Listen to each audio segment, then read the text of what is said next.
Welcome! In this explainer, we're going to explore the hidden language your body speaks. It's a language that honestly reveals way more than our words ever could.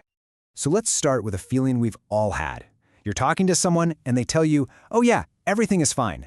But their shoulders are all tensed up, their smile just doesn't quite reach their eyes, and their arms are crossed super tight.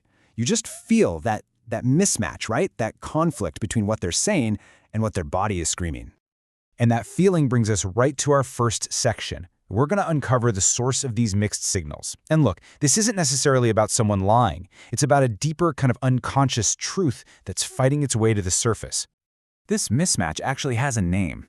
It's called incongruence. See, our bodies react to our thoughts and our feelings way faster than our conscious brain can even form words. So when there's some kind of internal conflict going on, our true state just sort of leaks out through our posture, our gestures, and our expressions, all before we even have a chance to censor it. Okay, so let's dive into a core principle that every single architect of communication really needs to understand. It's a super famous concept, but there's a critical piece of the puzzle that almost everyone misses. You've probably seen this chart, or at least heard of it. It comes from Albert Mehrabian's research back in the 60s, and it basically suggests that the vast majority of our message, the impact of it, comes from nonverbal stuff. But here is the catch, and trust me, it's a big one. This rule, it's not universal. It absolutely does not mean your words only matter 7% of the time. It only applies in one very specific and very important situation.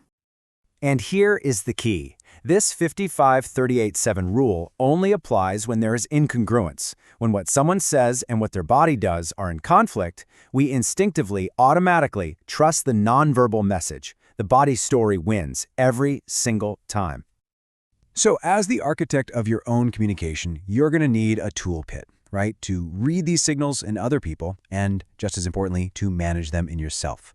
So let's look at some of the most common signals. First up, the classic crossed arms and legs. Now, sometimes, yeah, it's just a comfortable way to sit, but in the middle of a conversation, it often creates a literal physical barrier. It's a signal that a person is kind of closing themselves off, putting up an inner boundary, or maybe just resisting the message they're hearing. And oh, this is a great one, the smile. A false or social smile really only uses the muscles around the mouth, but a real genuine smile, what they call a Duchenne smile, is symmetrical and it engages the muscles all the way up around the eyes. You can see it in the little crow's feet. That's the sign of sincere joy. And it's the same deal with our posture. It reveals so much about what's going on inside. A closed posture, slumped shoulders, maybe shielding your torso, that often signals insecurity, maybe even withdrawal. But an open posture, with relaxed shoulders and your palms visible, that communicates accessibility, confidence, and interest. And here's a fantastic tip from the pros. Always pay attention to the feet. Seriously, while we're all busy trying to control our facial expressions and what our hands are doing, we totally forget about our feet. So if someone's feet are pointed toward the door during a conversation, well, their subconscious is very likely already planning its escape. Okay, now let's really focus in. Because if the body tells a story, the eyes provide the most detailed blueprint to what a person is actually thinking. Have you ever actually noticed this? That when you think, your eyes move in these specific, almost predictable directions? This isn't random at all. It's a reflex, and it's directly connected to how our brains process different kinds of thoughts.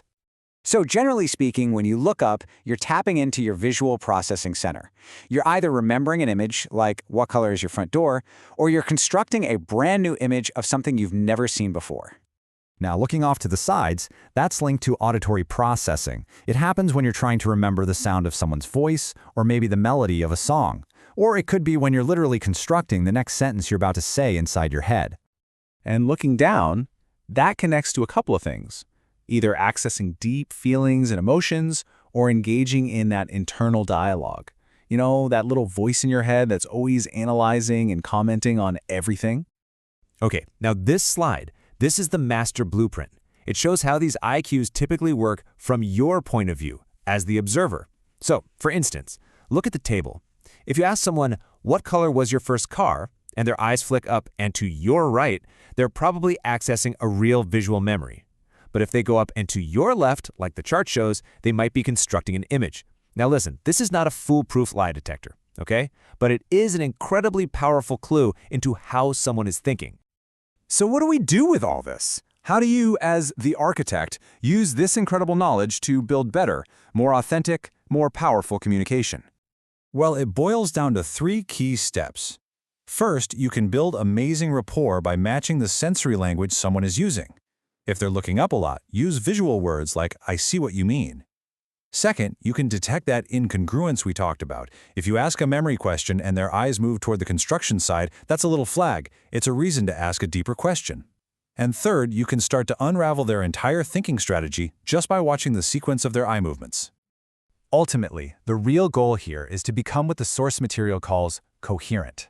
It's about achieving a state where your internal truth, what you say out loud, and what your body is doing are all perfectly aligned, all in sync. That is when your communication becomes truly powerful and truly authentic. So I'll just leave you with this final thought. Right now, as you're sitting here, just take a second. Notice your own posture, your breathing, where are your hands? What story is your body telling the world and yourself in this very moment?